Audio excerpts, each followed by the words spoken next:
પઠાણ અને મમતા દીદીના વિખવાદ અંગે આખરે હવે સ્પષ્ટતા થઈ છે। યુસુફ પઠાણ અને સૌરવ ગાંગુલીએ સામે આવી અને જવાબ આપ્યો છે। મમતા બેનર્જીએ કોઈ વાત ન કહી હોવાની સ્પષ્ટતા આપી છે।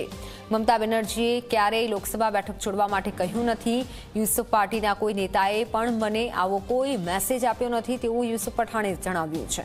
મને દુઃખ થાય છે કે આવી કોઈ પણ ખબર જે ઓફિશિયલ નથી તે ફેલાય છે।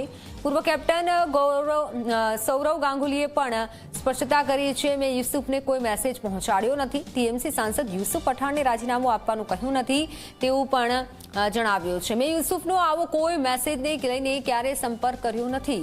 મને રાજકારણ સાથે ક્યારે કોઈ લેવા દેવા નથી તેવી પણ સ્પષ્ટતા કરી છે।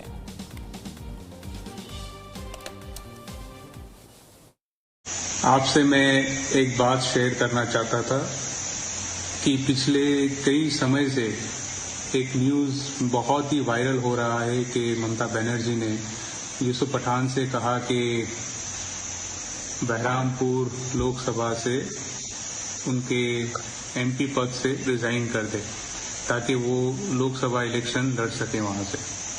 मुझे ममता बनर्जी ने कभी भी ये बात नहीं की। लास्ट मीटिंग भी हुई थी, वहां पे भी उन्होंने मुझे ये बात नहीं की और ना उन्होंने किसी ऑफिशियल पार्टी के किसी लीडर से ये बात कहलवाई। ये बात सरासर गलत है और मुझे दुख होता है कि ऐसी कोई भी ऑफिशियल न्यूज़ नहीं है, उसके बावजूद सोशल मीडिया पे और सभी मीडिया हाउस पे ये न्यूज़ पर बातें हो रही है और डिबेट हो रही है।